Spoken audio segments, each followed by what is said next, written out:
Let us pray in the name of the Father, and of the Son, and of the Holy Spirit. Amen. O Jesus, through the Immaculate Heart of Mary, I offer you my prayers, works, joys, and sufferings on this day for all the intentions of your Sacred Heart, in union with the holy sacrifice of the Mass throughout the world, in reparation for my sins, for the intentions of all my relatives and friends, and in particular for the intentions of the Holy Father. Amen. Let us pray for the intentions of the Holy Father for the month of May. For working conditions, let us pray that through work each person might find fulfillment, families might be sustained in dignity, and that society might be humanized. Our Father, who art in heaven, hallowed be thy name. Thy kingdom come, thy will be done, on earth as it is in heaven. Give us this day our daily bread, and forgive us our trespasses, as we forgive those who trespass against us. And lead us not into temptation, but deliver us from evil. Amen. Hail Mary, full of grace, the Lord is with you. Blessed are you amongst women, and blessed is the fruit of thy womb, Jesus. Holy Mary, Mother of God, pray for us sinners, now and at the hour of our death. Amen. Glory be to the Father, and to the Son, and to the Holy Spirit, as it was in the beginning, is now, and ever shall be, world without end. Amen. My dear friends, the Word of God welcomes us this morning. And as we begin this day, let us begin by spending time with the Lord. As we have decided to welcome this day in the presence of the Lord, let us begin by thanking Him for all that He has done for us, all the blessings that He has bestowed on us, and most importantly, for all the graces, for all the favors that He has given us right from our birth till now. On many occasions, we see that because we are caught up with so many other activities, because of our busy schedule, we don't pay attention to these small details that are there in our lives.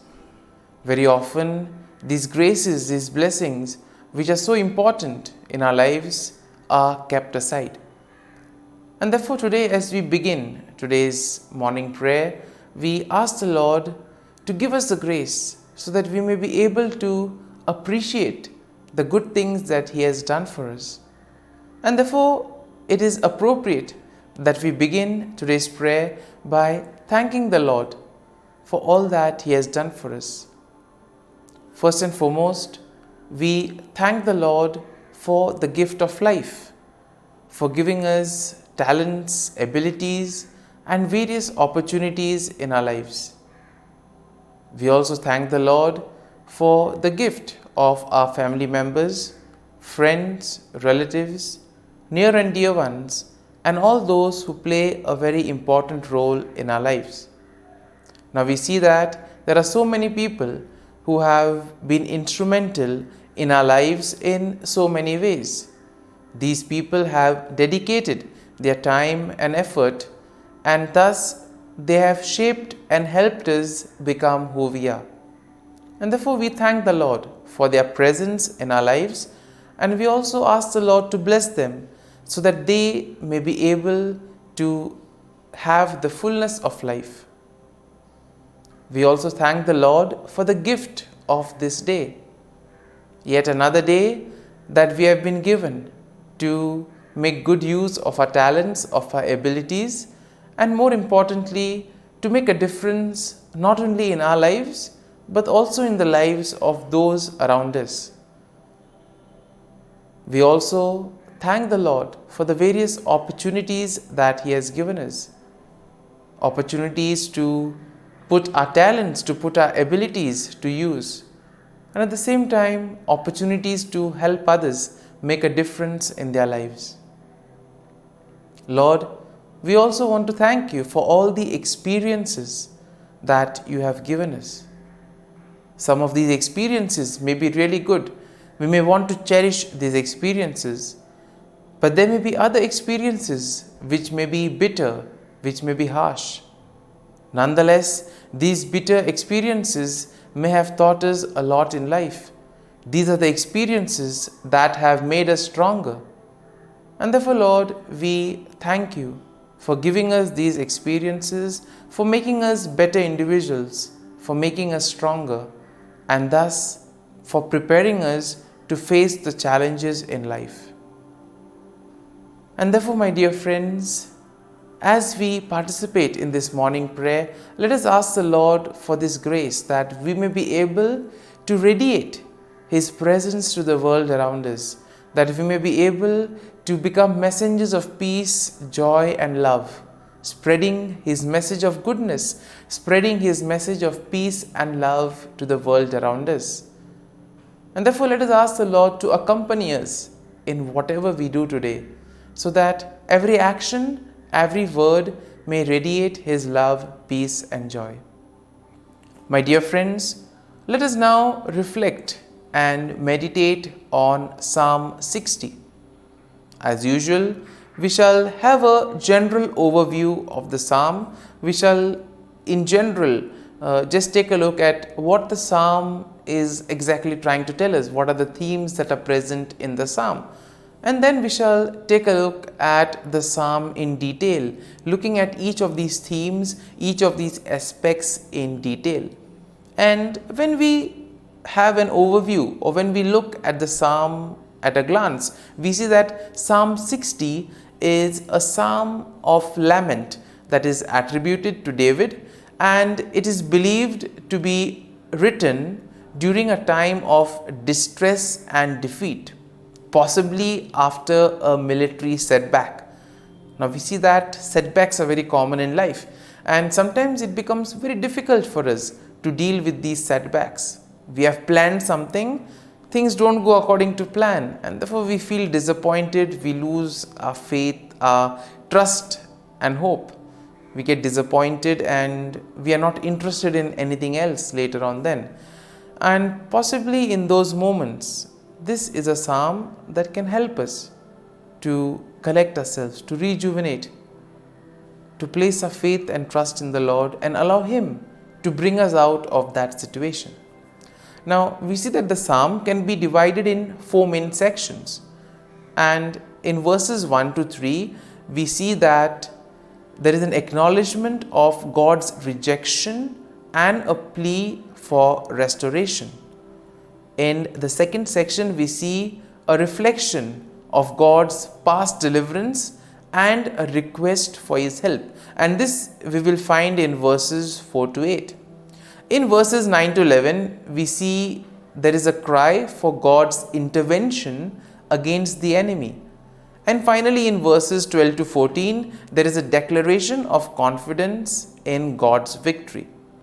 And therefore, overall, when we take a look at Psalm 60, we see that Psalm 60 will reflect on David's plea for restoration and victory in the face of distress and defeat. And this psalm highlights the importance of seeking God's help and acknowledging His power and deliverance. This psalm can also serve as a reminder of the need to depend on God's intervention, especially in times of trouble, and to trust in the faithfulness of the Lord and thus rejoice in the victory that the Lord provides us. And now let us take a look at the psalm in detail. Now, in the first section of the psalm, we see that David acknowledges the sense of God's rejection and he pleads for restoration. So in a way here we see that David is probably sensing that he has gone away from the Lord, and therefore now he wants to restore back.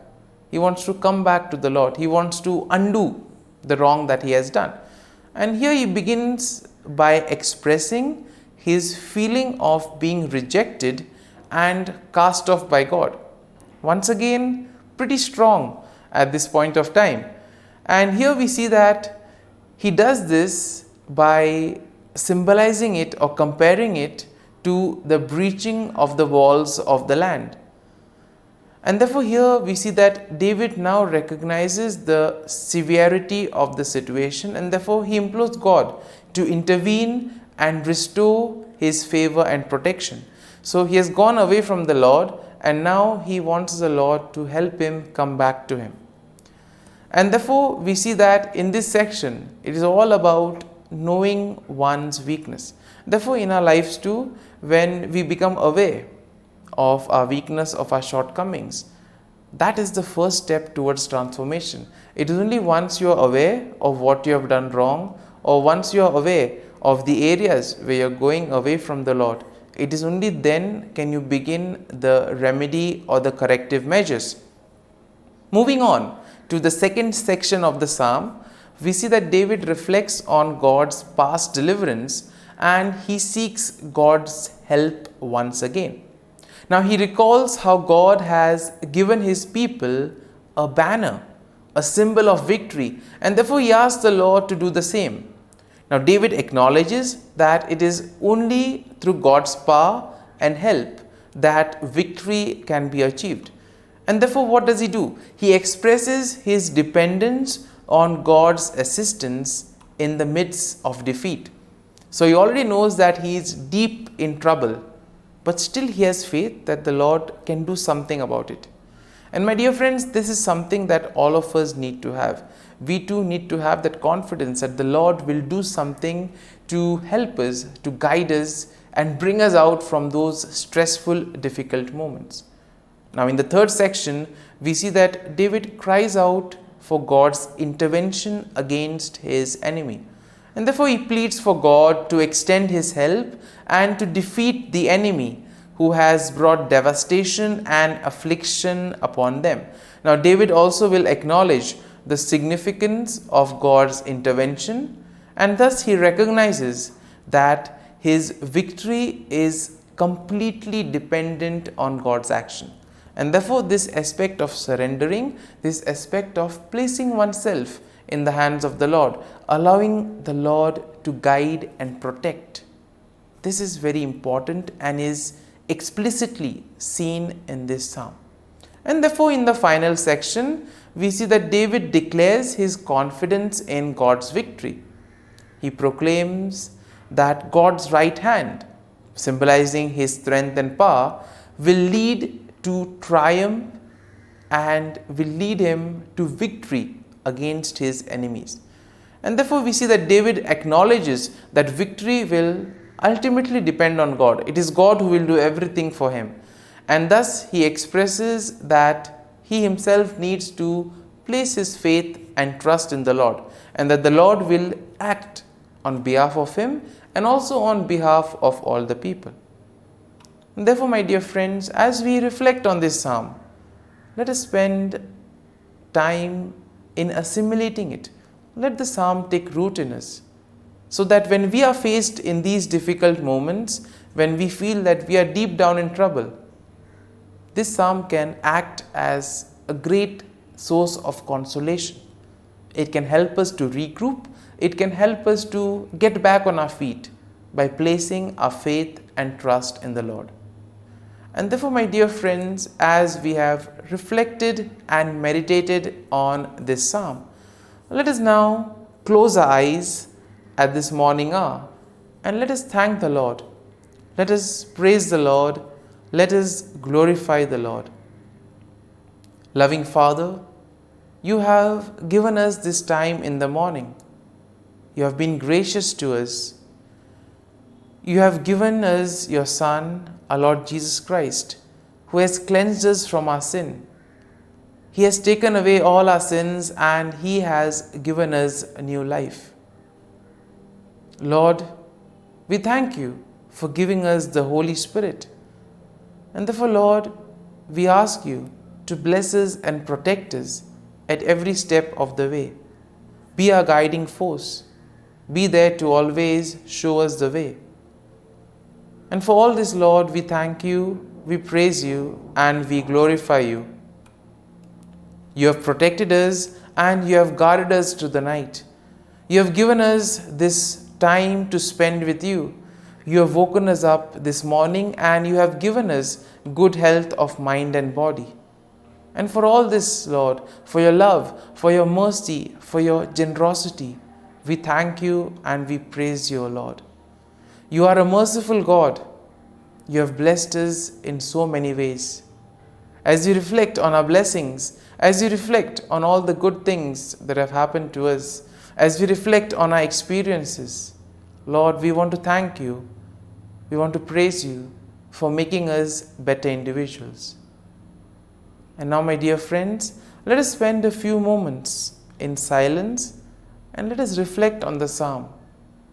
Let us see what touched us. Could be a word, could be a phrase, or could be a sentence or a thought.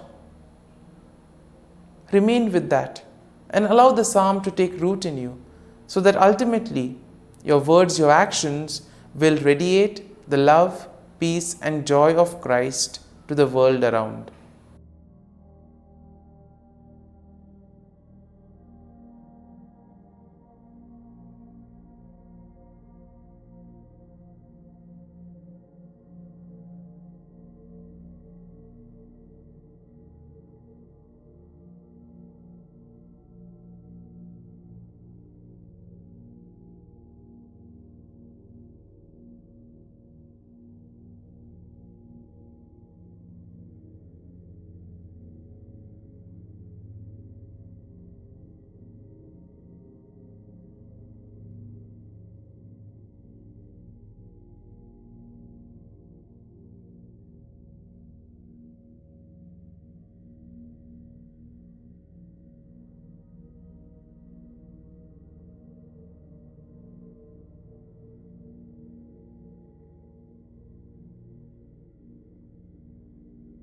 Prayer to Saint Michael the Archangel for protection.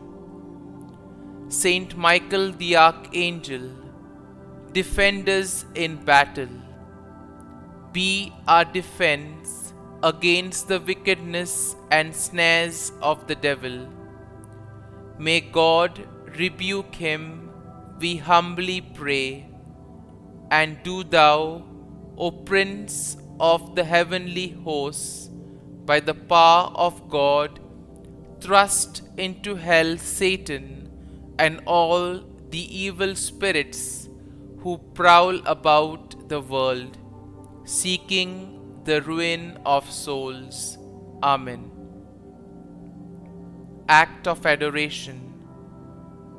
O Sacrament most holy, O Sacrament divine, all praise and all thanksgiving be every moment thine.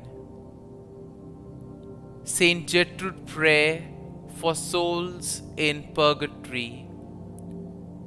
Eternal Father, I offer Thee the most precious blood of Thy divine Son, Jesus, in union with the masses said throughout the world today, for all the holy souls in purgatory, for sinners everywhere, for sinners in the universal church, those in my own home and within my family.